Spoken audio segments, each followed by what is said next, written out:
Redditors who have lived at a party house where people would hang out at on Saturday nights. Did you enjoy living there? What was your experience like? It won't be just on Saturdays for your information. Yeah, I was really confused by that part. That's just enjoying the weekend. It was like living life on pause. I made no progress in my life during those 5 years. That sums up my experience pretty well. Basically just threw away 3 years of my life working a crap job and developing a drinking problem. I have lived in a few places like that. Nobody really meant for those places to become party houses at first, but when there are 6 broke fricks living in one place it just kinda happens. People show up. It was definitely fun at times, but it gets old. Drugs and drinking and half-naked people are fun until there is a fist fight or something catches fire or some dude doesn't take kindly to being peed on for sleeping propped up on the goddamn front door, or, notably, when one of the roommates breaks up with his girlfriend while blind drunk and then goes into the attic with an axe and starts trying to take out load-bearing beams. Living a quiet life now and much better for it. I lived in a constant party house in Winston-Salem, NC in the mid-late 90s. Most of the best stories of my life were from that period, but it wasn't all beer, fun, and casual hookups. It seemed like constant cleanup. We, the residents, had to hide alcohol food so drunks didn't consume it, and I had enough CDs stolen to open a record store. A few fights broke out over the years. The police were called a handful of times, and so many of my belongings got stolen or broken I lost track. But I knew everybody in town, always had girlfriends, and there were some great stories and laughs. I have zero desire to go back to anything resembling that lifestyle, though. I had many fraternity guy friends that lived in party houses and I wasn't envious. As a girl I could come for the fun times and leave when I wanted. My friends had girls pee in their backyard, people throwing up everywhere, all personal belongings damaged, but dang, it was fun. Until somebody burned a pizza and decided that it would be okay to run the whole thing, the pan and the pizza, through our brand new dishwasher. Let me just clean this pizza for you. Jesus Christ, this question brings back crazy memories. I pretty much lived with my best friend during high school. His parents were C-kids who happened to live in a big 2-story house that they inherited. His parents did not give a frick about anything. Literally anything. At the time I thought they were really cool because I smoked my first joint over there and had my first big parties over there, but let me tell you, those kids are frick now. People would pee on the floor, throw up everywhere, anything you can think of. At the time I thought it was awesome, but man, I am lucky to have went in a different direction. One morning I woke up to his dad scanning every inch of the floor on his hands and knees. I didn't realize till later that he was looking for crack. Crap is just crazy. Frickin' C-kids, man. I lived in a row of townhouses down the street from the college, so it wasn't just a party house, it was a whole party block. Honestly, it was pretty freaking awesome. If you wanted to throw a bash, you just crank the tunes and sit out on the porch and see who else is popping out to check what's going on. You'd have 5-6 houses bumping and you'd go back and forth between them all. If you wanted a quiet night, you just lock the door and there's bound to be other people partying at any given night, so it's not like you'd get bothered, aside from maybe some noise. I had an awesome time living there. So many random nights with random folks. As a really social person, it was heaven. 10 of us moved into a stupid big 9-bedroom mansion just a few blocks from our college campus. It was an absolute riot, and luckily all the bedrooms were on the 2nd and 3rd floor, so the 1st floor was free to be rowdy town. With so many people living in the house, at least a few of the residents were down to get the party started every night of the week. We built a DJ booth for music to be spun out of, sold all the acid we didn't eat to keep the good times financed, and generally drank enough to inflate liquor company stocks. The experience was awesome, and that group is some of my closest friends even over a decade later, and we are spread across the country. But something like 3 of us dropped out of school, and if the house hadn't been big enough to escape the party, and I think we would have murdered each other. The most important part of living in a party house: keep all your food and booze in your own room's fridge, and lock your dang room. One story to show how big the house was: in the middle of the night someone fell down one of the stairs, hard. They crashed into the wall at the stair landing and smashed through the drywall, only to reveal a room that had been walled off and had no door but 3 windows. We covered the hole to the secret room with a tapestry, referred to as the portal, and hung out in there for no good reason from time to time. When we moved out, we filled it with all the furniture no one wanted and repaired the drywall like new. Moved to my brother's house from another province after flunking out of college. I was depressed and played WoW in my parents' basements for a few years before my brother gave me the invitation. I was an awkward 21-year-old with no friends and no ambitions. My brother was a guitarist in a popular local band. The entire band lived in the house together. It was probably the best time I had in my life, to be honest. I made so many friends through my brother's social circles. I learned how to drink, smoke weed, and the lead singer got me a job in an oil field fabrication shop. From there I was able to eventually open a small inspection business with a friend. I married the band manager's sister eventually, and I am happily married with 2 children. The friends and experiences I gained living there gave me a huge advantage in life and pushed me through one of the biggest slumps of my life. I owe a lot to my brother for inviting me and dragging me out of my misery. 10 years later I am doing very well and he is a recovering alcoholic, so that kind of lifestyle can have its pitfalls as well. All things aside, I wouldn't trade those 5 years for anything in the world. It was only for the last 3 months of my lease, but honestly, great. I've never had so much fun. I got to spend hours on my porch shooting the crap with my friends, and we built a small sense of community that's continuing even after I left. Cleanup was a B and I was operating on not as much sleep as I should have been. And I was drinking, honestly way too much because it coincided with some emotional issues going on, but I had a support group and I was always safe getting home because I was home. I'd do it again. It started great, ended horrible. At first it was just me and 4 of my closest friends. We would hang out, drink beer, and smoke a little weed. It somehow progressed to us selling ounces of coke and molly at a time to people we barely knew, having huge parties where people we didn't know would show up and steal from us, and other generally bad stuff. When it was all said and done, one of us knocked up a random girl, one of our friends committed suicide, drug related, and 2 of us had drug charges, luckily minor. I think most of us were ready to settle down for a bit after that. Fun times looking back, but it definitely took a toll. I don't talk to most of them anymore. What happened to the guy who got the girl pregnant?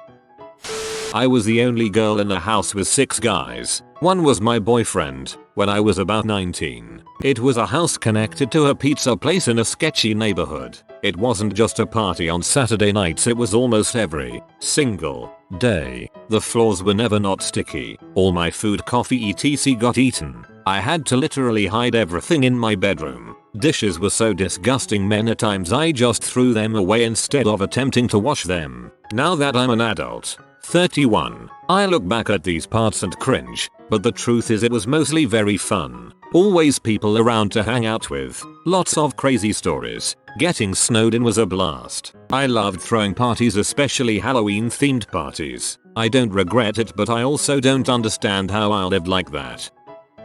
The bad part was cleaning up after people, especially the bathrooms, plus having to lock your bedroom door so your stuff doesn't get broken or stolen, or having other people using your bed to make love on. It's cool for a while, but it gets to be a real pain. Cleanup was bad, no matter how hard you scrubbed. Around midday when the sun was shining through the windows on the floor, a hint of stale booze would fill the air. The hot tub had to be drained almost every weekend because of someone thinking they needed to bang in it instead of upstairs. I would find cigarette butts in the strangest places. If you wanted a chill weekend to just rest in peace, you needed to find somewhere else to live. I would either wake up to a nice surprise like a girl crawling into bed with me I hardly knew, or a really crappy prank that only my buds could have thought up. There was an instance with a vacuum I don't wanna get into. All of it was worth it though. The memories that were made in that house over the brief year we lived there I will have forever. I actually still have the key to the front door of that house on my keychain, and that was almost 7 years ago now. For obvious reasons the locks were changed. What we called the party house, the landlord called a nice, quiet suburban home. Clearly she didn't see the potential. There was an instance with a vacuum I don't wanna get into. I feel like you kind of have to now you've mentioned it.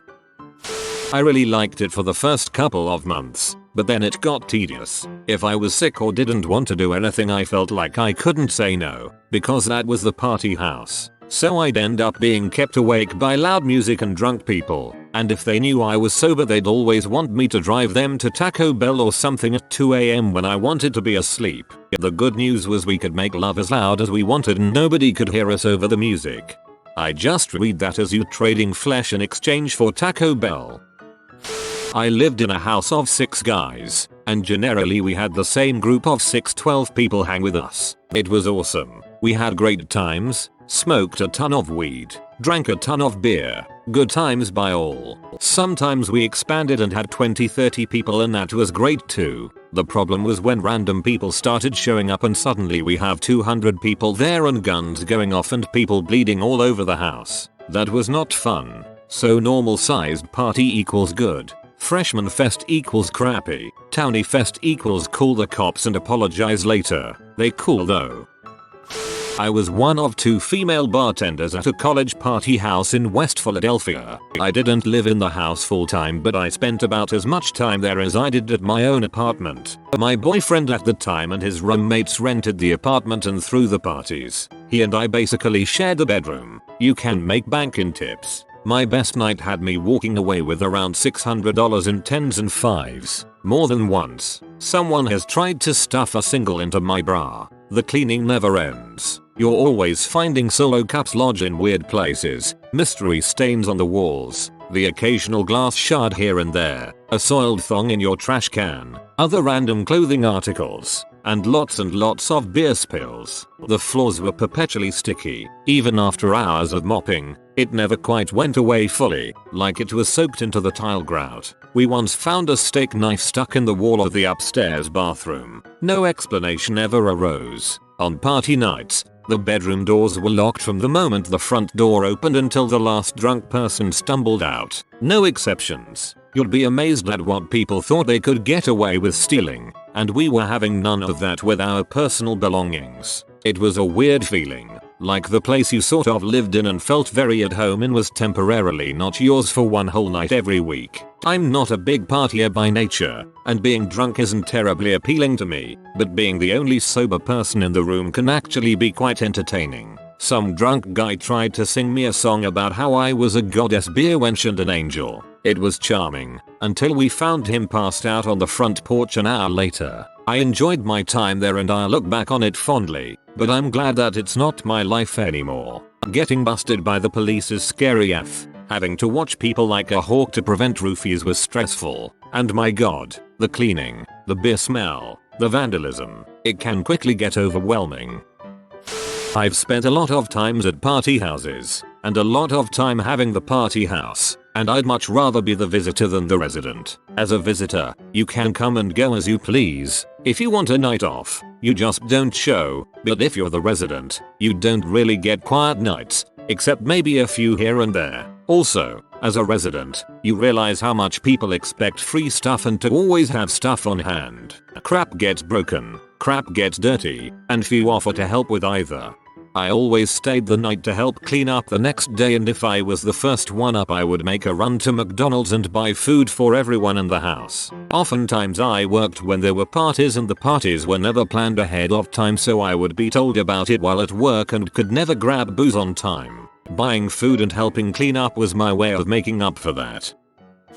Lived in a frat house in college for 3 years, waking up to full kegs every day, sorority girls making pancakes and smoking blunts, and some of the most outrageous crap you'll ever see. I think that given my age at the time, 18-21, it was really exciting. I knew it would be temporary and that would be the only time in my life I could experience something like that without major responsibilities. The parties were pretty much every 2-3 days, but crazy crap happened in between too. I've seen everything from people fricking in the middle of our living room to people setting crap on fire for the frick of it. Mostly it was a lot of drinking and loud music, which was pretty cool but wore out its welcome. By the time I was a senior I was pretty fed up with it. Having my place of residence wrecked every few days, not having quiet hours or me time because at any given point there were at least 10 people in the house, not to mention not getting any of my security deposit back because of the massive damages to the house. I wouldn't go back and do it again, but I'm glad I lived there. I think it made a huge difference in my development as a person and the way I prefer my living arrangements now. Your IKEA is stroking out, man. Hurley house was always a party, 20-40 people every night. Hiding beer and toilet paper to make sure you had some later was super fun until the drive-by. How is drive-by so casually thrown in? Think we need some details. Some of my friends did. 5 guys in their early 20s. I usually ended up crashing on the stained mattress behind the scatter ramp in the living room. Disgusting place to wake up the morning after. Usually took the first early bus home. I didn't live in a party house, but a party dorm on a campus that really didn't write you up for underage drinking unless you were being a complete butthole. Pretty much every night of the week there were people hanging out and drinking on the 4th floor lounge. Every Monday we had Malt Mondays where someone would go around knocking on doors and taking orders of 40s of malt liquor. Then they would go on a booze run, and when they came back everyone would come outside and hang out drinking 40s and listening to music until security came and told us we had to take it inside. One day we had a game of golf that involved most of the dorm. That was insane. The way golf is played is that every room was a hole and it was your duty as the host of the room to provide a special drink or shot for people. Then you'd hang out for a bit and move to the next room. There were like 30-40 people playing, so it was nuts. The first hole we did was in the bathroom shotgunning beers, so all of us cramped in there, some in the stalls and in the showers, and counted down until we all started drinking our beers. I know someone took pictures of that and I wish I could find it, but I don't know who it was. We also had an ultimate frisbee team called Tron, but it was mostly a reason for us to hang out and day drink while tailgating the games. On weekends you would wake up to the sound of people yelling Tron, rallying everyone to go to the field for the game. I had a lot of fun the 3 years I lived there and a lot of great memories that I don't regret at all. Even though there were times when I was sick or studying that I would have preferred it to be quiet, I knew what I was getting into when I chose to live there. This sounds fun as frick.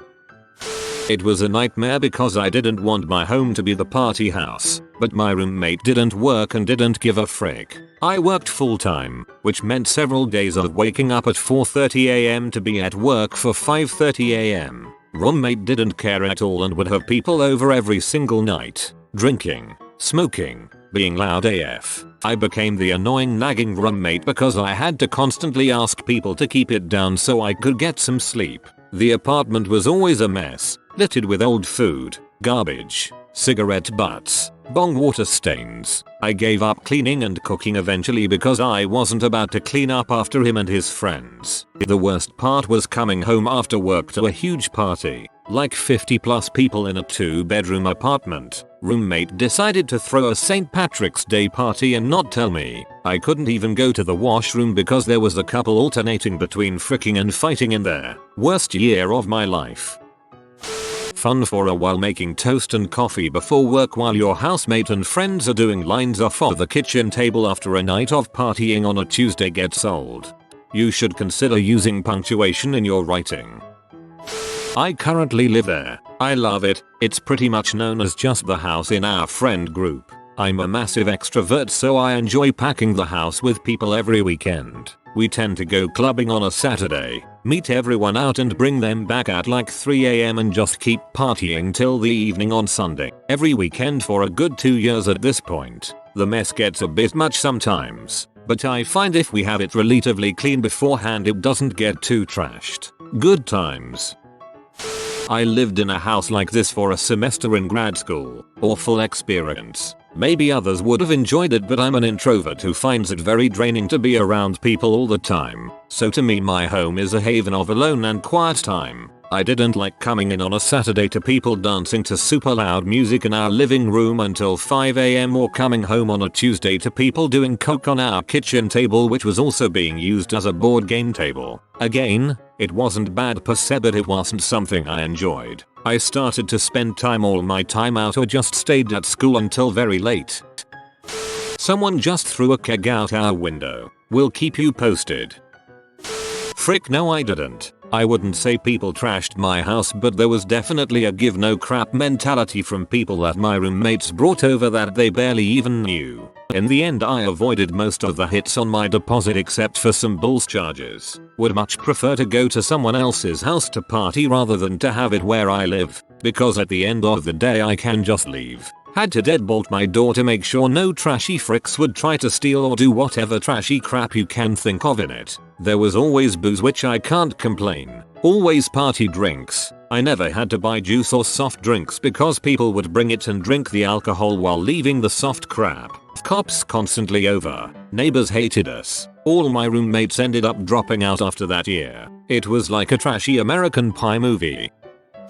It was fantastic until I had Mexican cartel members sleeping upstairs because my drug dealing buddy wanted to sell them some race horses. When my dad was deployed to Afghanistan, 16-year-old me and my older brother had the house to ourselves. Every weekend my place was the place to be for drinking, smoking and having good times. We somehow managed to keep it a pretty small crowd. Pretty much only our crew and some randoms. Sometimes it was a little stressful trying to make sure nothing gets broken and no one dies, but our friends were pretty good guys so it never got too out of hand. All in all, it was a great experience. I would do it again a million times over. It was the best time of my life. This pirate hamster is here to steal all of your cheese. Subscribe in 2.15 seconds or he'll do it. Thanks for watching. If you are new to the channel, you can subscribe. I publish new videos every day. Until then, check another video, or don't. Either way, have a great day, you magnificent people.